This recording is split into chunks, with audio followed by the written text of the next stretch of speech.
नमस्कार, मैं हूं पंकज सिंह जाडेजा। हमारा उद्देश्य है राष्ट्र से स्नेह, राष्ट्र का सम्मान। अब देखते हैं आज के दिन भर की टॉप हेडलाइन।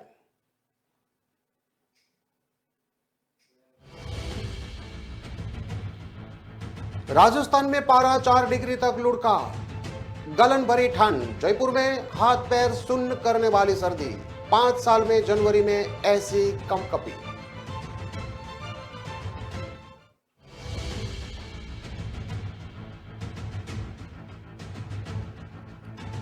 पहले संविधान पार्क में अकबर का दरबार और टीपू सुल्तान। राजस्थान के राज्यपाल को आया था आइडिया।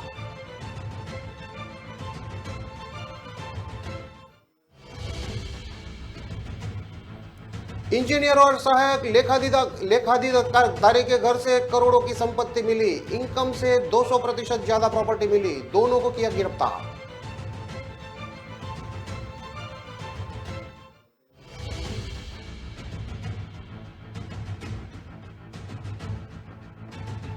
चोरी करने आए युवक की जमकर हुई पिटाई। बस्ती थाना इलाके के मनोहरपुरा गांव में देर रात लोगों ने पकड़ा चोर को।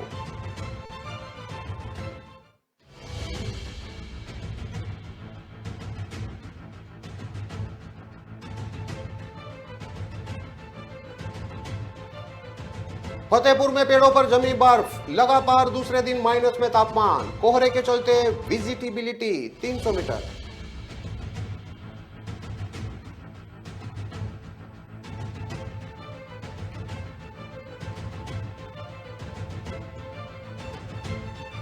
सुसाइड के लिए उकसाने पर नर्स गिरफ्तार। गुना जिला अस्पताल के शादीशुदा क्लर्क ने ब्लैकमेलिंग से तंग आकर खाया था जहर।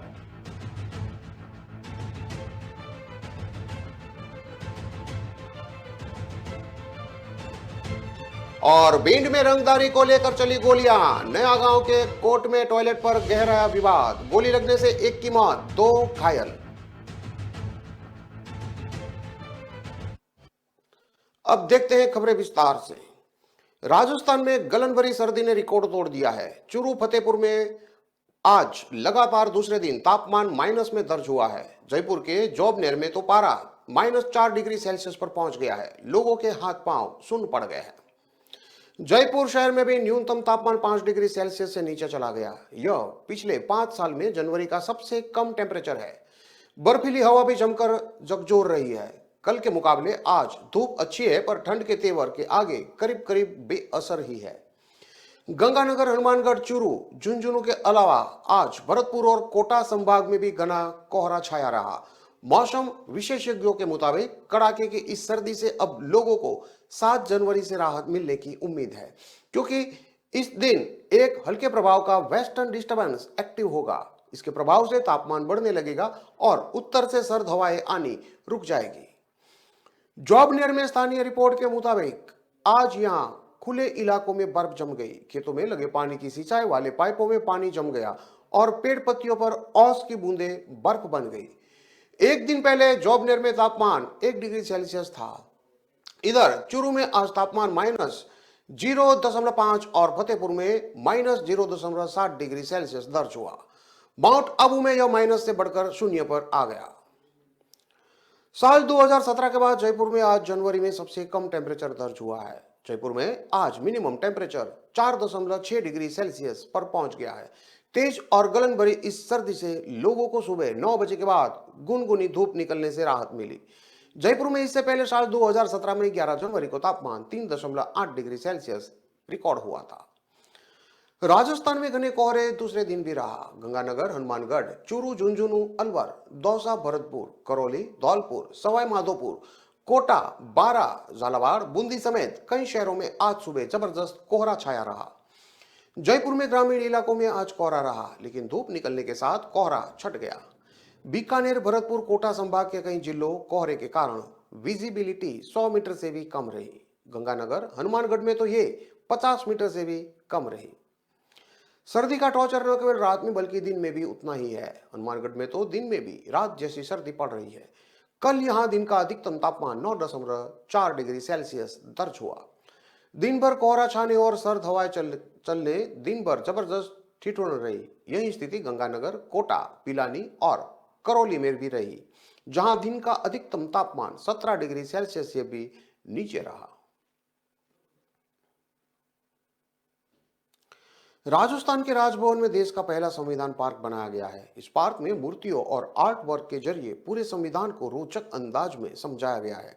इस पूरे पार्क को भारतीय संविधान की पहली मूल कॉपी में इस्तेमाल किए गए आर्टिकल की थीम पर तैयार किया गया है। यहाँ संविधान की पहली ओरिजिनल कॉपी भी रखी गई है। संविधान सभा की 15 महिला मेंबर, 22 भाग और बड़े प्रावधानों को स्टोन आर्ट के जरिए दिखाया गया है। पार्क में प्राचीन नालंदा विश्वविद्यालय के साथ अकबर का दरबार और अंग्रेजों से लड़ने वाली झांसी की रानी लक्ष्मीबाई और टीपू सुल्तान को भी जगह दी गई है। केंद्र और राज्य सेवाओं के संवैधानिक प्रावधानों को बताने के साथ अकबर के दरबार का स्टोन आर्ट वर्क लगाया गया है। देश में चुनाव को लेकर संविधान के आर्टिकल 324 से लेकर 329 को दिखाते हुए झांसी की रानी लक्ष्मीबाई और टीपू सुल्तान को जगह दी गई है। केंद्र और राज्यों के अधीन आने वाली सरकारी सेवाओं के बारे में संविधान के आर्टिकल 308 से लेकर 323 तक में प्रावधान किए हैं।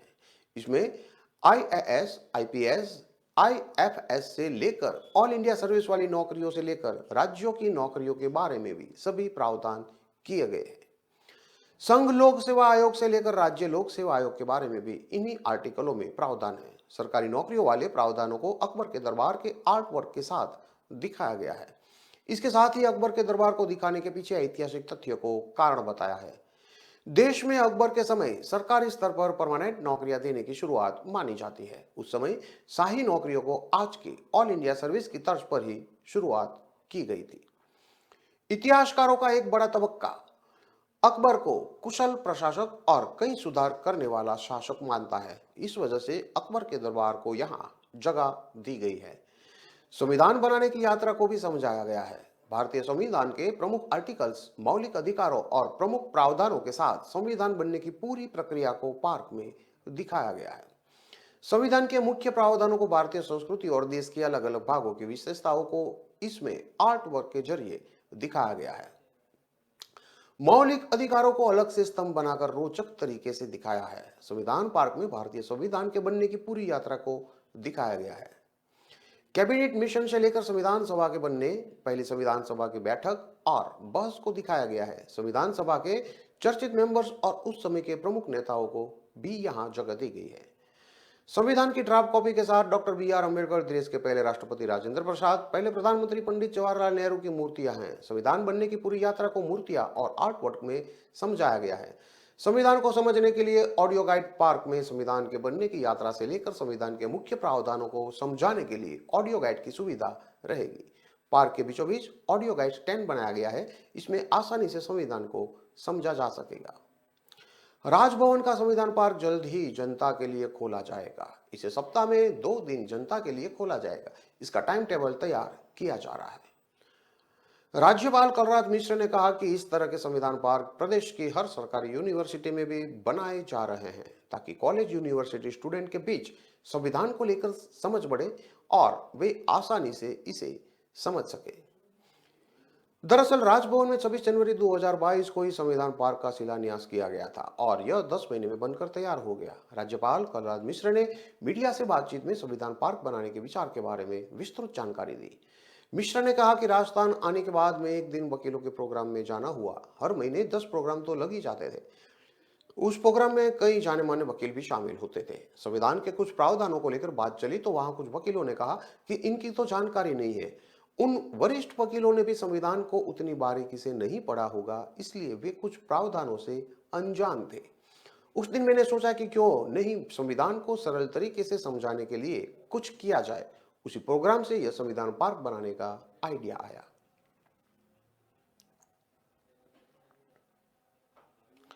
राजस्थान हाउसिंग बोर्ड के प्रोजेक्ट इंजीनियर और सहायक लेखाधिकारी के घर और बैंक से भ्रष्टाचार निरोधक ब्यूरो को करोड़ों रुपए की संपत्ति मिली है। सहायक लेखाधिकारी के घर से जहां करीब 200% ज्यादा संपत्ति मिली है, वहीं प्रोजेक्ट इंजीनियर के घर से 33% ज्यादा संपत्ति बरामद हुई है।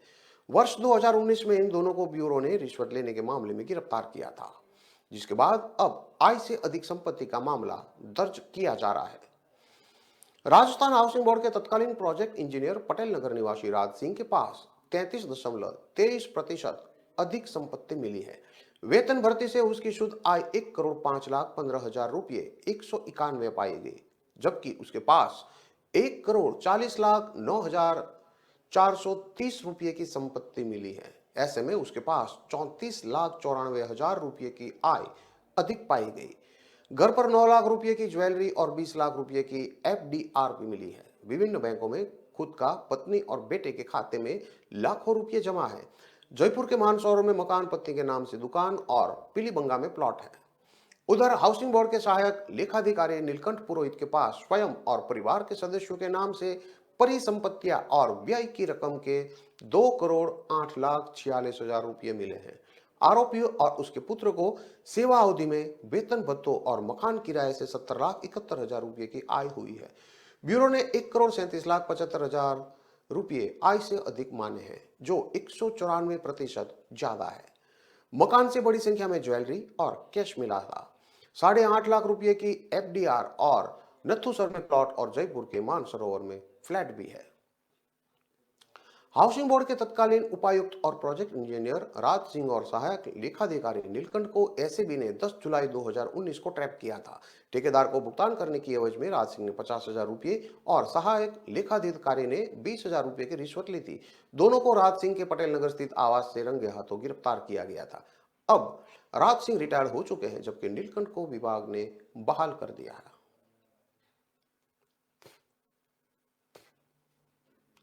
जयपुर के बस्सी थाना इलाके में चोरी की वारदात करने आए एक बदमाश को ग्रामीणों ने पकड़कर जमकर पीटा। इसके बाद स्थानीय लोगों ने पुलिस को सूचना दी। घटना की जानकारी मिलने पर बस्सी थाना पुलिस मोहनपुरा गांव पहुंची। स्थानीय लोगों ने घायल चोर को पुलिस के हवाले कर दिया। बस्सी थाना प्रभारी यशवंत कुमार ने बताया कि देर रात कार सवार 2 चोर मनोहरपुरा गांव में घुसे थे। आरोपी कई दुकानों की रेकी कर चोरी का प्रयास कर रहे थे। उसी दौरान जाग होने से जाने से वह मौके से भागने लगे। इस पर ग्रामीणों ने उनका पीछा करना शुरू किया। करीब आधा किलोमीटर तक पीछा करने पर ग्रामीणों के हाथ एक चोर को पकड़ लिया गया। दूसरा चोर मौके से भाग निकला। हालांकि चोरों की एक कार भी पुलिस को मौके से बरामद हुई है। चोर के साथ स्थानीय लोगों ने जमकर मारपीट की। इसके कारण उसके सिर और शरीर के कई हिस्सों से खून भी निकला।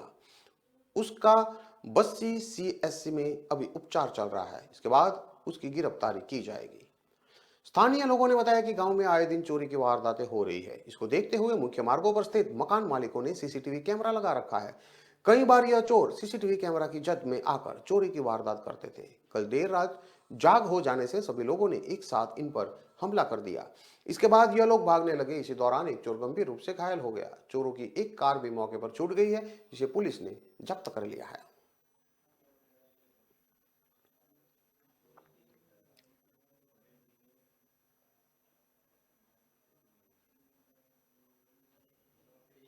सीकर में आज दूसरे दिन तापमान माइनस में रिकॉर्ड किया गया है। फतेहपुर और आसपास के इलाकों में सुबह घना कोहरा छाया रहा। ऐसे में विजिबिलिटी करीब 35 मीटर ही रह गई।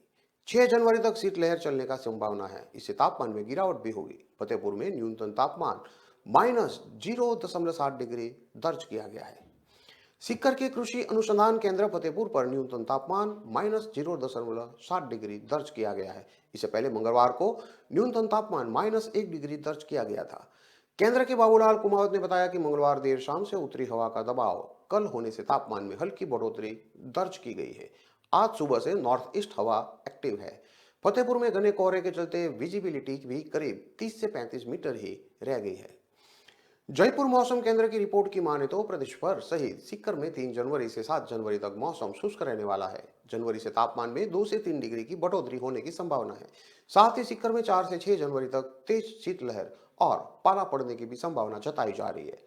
हालांकि 6 जनवरी को शीतलहर का असर थोड़ा कम रहेगा। 4 और 5 जनवरी को अति शीतलहर का जयपुर मौसम केंद्र ने ऑरेंज अलर्ट जारी किया है।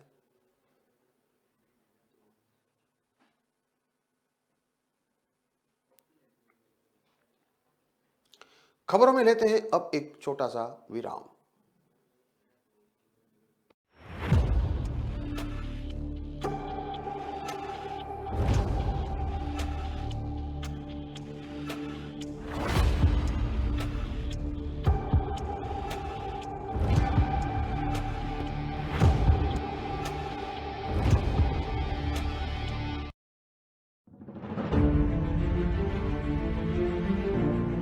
तारीख पर तारीख, तारीख पर तारीख, तारीख पर तारीख मिलती रही है। उठा उठा के पटकूंगा, उठा उठा के पटकूंगा। उतार कर फेंक दो ये वर्दी, अब बैंड नंबर बन जाएगा पट्टा अपने सर में। दिन मुझे देश के गद्दार का पता चला।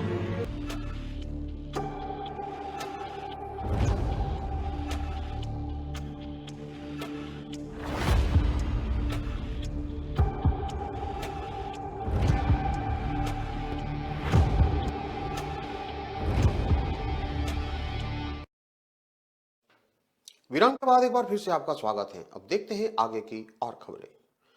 7 महीने पुराने सुसाइड केस में मुरैना पुलिस ने गुना जिला अस्पताल की संविदा नर्स को गिरफ्तार किया है। नर्स पर गुना जिला अस्पताल में ही तैनात रहे शादीशुदा क्लर्क को ब्लैकमेल और सुसाइड के लिए उकसाने का आरोप है। आरोप यह भी है कि नर्स अब तक उससे लाखों रुपए ऐंठ चुकी है। आरोपी नर्स छिंदवाड़ा की रहने वाली है, क्लर्क मुरैना का रहने वाला था।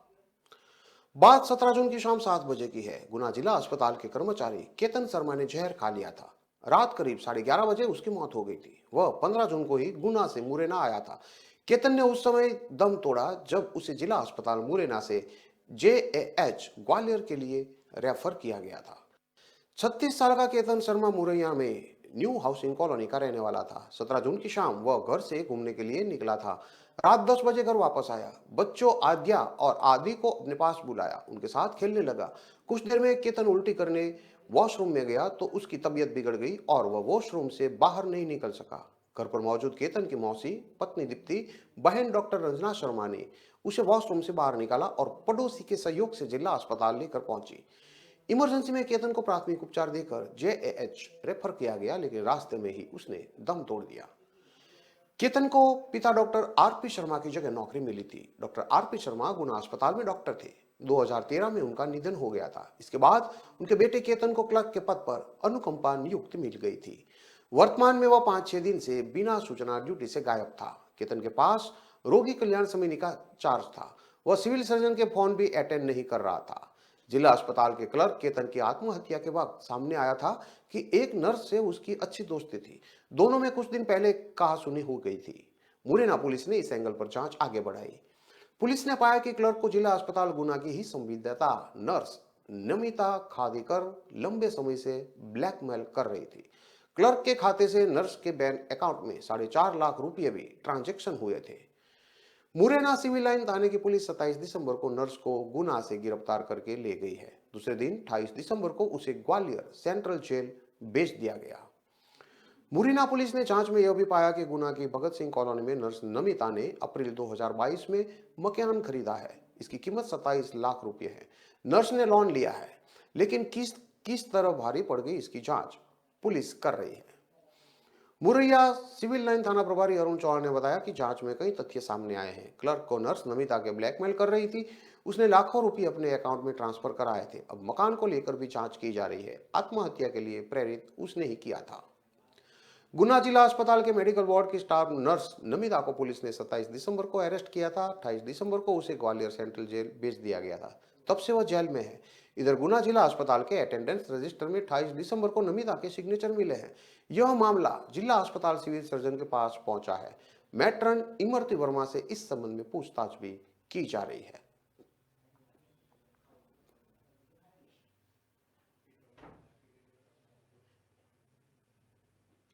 भिंड जिले के नयागांव थाना क्षेत्र में रंगदारी के चलते 2 पक्षों में विवाद हो गया। एक पक्ष ने पुलिस थाने पहुंचकर दूसरे पक्ष के खिलाफ मुकदमा दर्ज कराया। इसके बाद दूसरे पक्ष के युवक ने रात्रि में फरियादी पक्ष के खिलाफ गाली गलौज करते हुए लाइसेंसी बंदूक से फायरिंग की। इस घटना में 3 लोगों की जान जोखिम में पड़ गई है। एक मौत हो गई है। पुलिस ने आरोपी युवक के खिलाफ जानलेवा हमले की धाराओं में मुकदमा दर्ज कर लिया है। नयागांव थाना प्रभारी कमलकांत दुबे के मुताबिक कोट गांव में रहने वाले पिंटू शर्मा नशे का आदी है। मंगलवार की सुबह उक्त युवक ने नशे की हालत में सड़क पर खड़े होकर टॉयलेट कर रहा था। गांव के विकास, गोलू और अन्य लोगों ने उसे रोका। इस दौरान दोनों पक्षों में आपसी विवाद हो गया। दोनों ही पक्ष में गांव में वर्चस्व को लेकर रंगदारी शुरू हो गई। विकास, राजावत और गोलू समेत अन्य लोगों ने थाने आकर उक्त युवक के हरकत के किए जाने के खिलाफ FRI दर्ज कराई। इसी बात से खफा होकर पिंटू शर्मा ने रात करीब 8:30 बजे शराब के नशे में फिर आया और साथ में 315 बोर की लाइसेंसी राइफल लाया था। आरोपी ने एफआरआई दर्ज कराने वाले उक्त युवक के खिलाफ गाली गलौज शुरू कर दी। दूसरे पक्ष के लोग पिंटू को रोकने के लिए आए, तभी उसने बंदूक से फायरिंग कर दी। इस घटना में विकास, मोंटू और गोलू बुरी तरीके से घायल हो गए। गोलीबारी के बाद परिजनों ने पुलिस को सूचना दी और घायलों को सीधे जिला अस्पताल लेकर पहुंचे, जहां चिकित्सकों के प्राथमिक उपचार लेते हुए उक्त उपचार कराने जाने को लेकर घायलों को ग्वालियर रेफर कर दिया गया। पुलिस ने फरियादी पक्ष की शिकायत पर आरोपी के खिलाफ जानलेवा हमला किए जाने की धाराओं में मुकदमा दर्ज कर लिया है।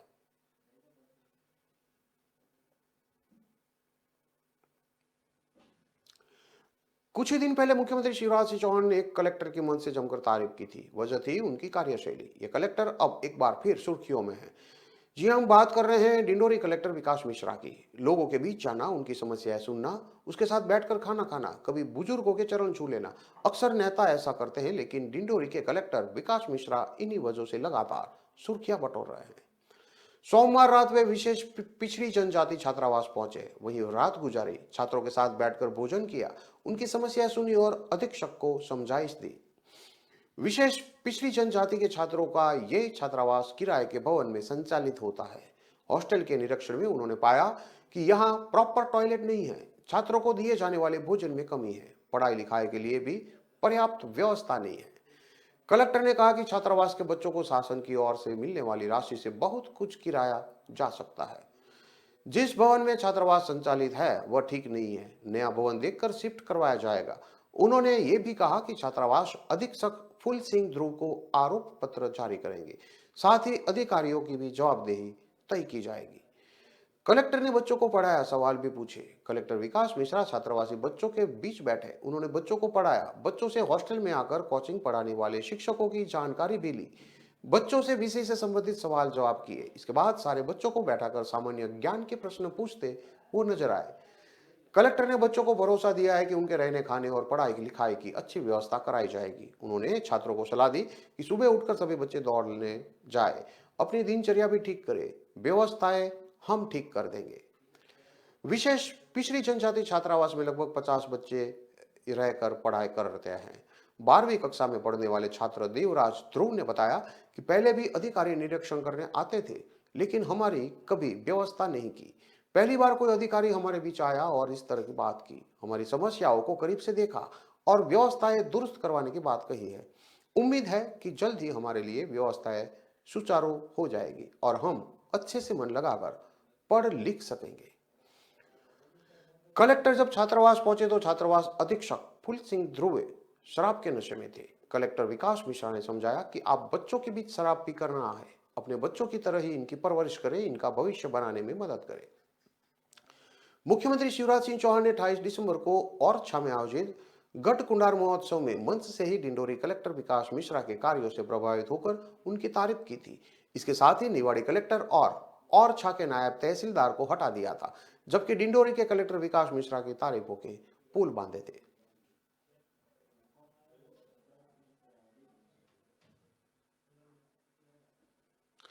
सागर की बहेरिया थाना पुलिस ने 2000 रुपए के नकली नोट के साथ उत्तर प्रदेश के युवक को गिरफ्तार किया है। युवक के पास से नकली नोट जब्त किए गए हैं। मामले में पुलिस ने आरोपी युवक के खिलाफ प्रकरण दर्ज कर लिया है। पुलिस के अनुसार सिद्धगुआ स्थित विनायक ढाबे पर एक युवक पहुंचा था। उसने ढाबे पर खाना खाया, बिल 150 रुपया हुआ। बिल देने के लिए ढाबे के मैनेजर को युवक ने 2000 रुपये का नोट दिया। नोट देखते हुए मैनेजर भूपेंद्र सिंह ने पकड़ लिया और नकली नोट होने पर तत्काल पुलिस को सूचना दी।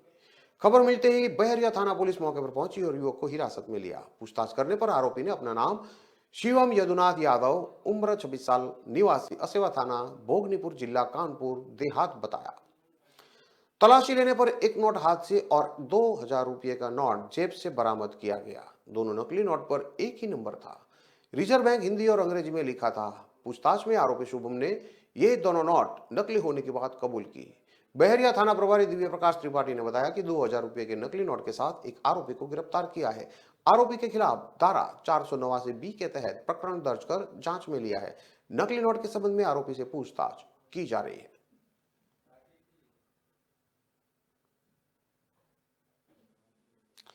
इन सभी खबरों को विस्तार से पढ़ने के लिए आप हमारे वेबसाइट का भी प्रयोग कर सकते हैं। हमारा वेब का पता है www.kalamkartevya.com।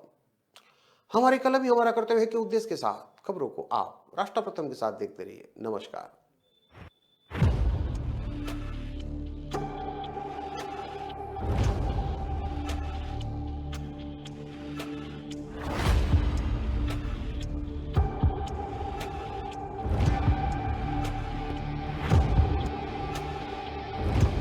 अभी मेरे को एक बंदा मिलने आया, मुझे बोलता है कैफे शुरू करना है। मैं कर तो पर कैफे मुझे करना है, मेरा पैशन है बॉडी बिल्डिंग। सुनना मस्त कहानी है। मैंने कहा मारो पैशन है फिटनेस बॉडी बिल्डिंग, तो मारे एवो कैफे शुरू करवू है कि जेमा फिटनेस ने लगतू है। मैं कीधुं भाई રહેવા દે, ધંધો ને ધંધા રીતે વિચારવાનું હોય। ધંધો હોય રેવન્યુ જનરેટ કરે એવું, દિલથી કવિતા લખો જાઓ। धंधा करना है ना, बिजनेस करना है, तो बिजनेस को बिजनेस के तरीके से करने का होता है। बिजनेस के कुछ फंडामेंटल्स होते हैं कि सेल ज्यादा मिलेगा तो कंटिन्यू होगा। खोल ले भैया, उसके पिताजी के पास थे 50 लाख, डाल दे पप्पा के पैसे और अंदर ही जिम बना दे, उसमें ही कैफे बना दे, फिर कोई आएगा भी नहीं।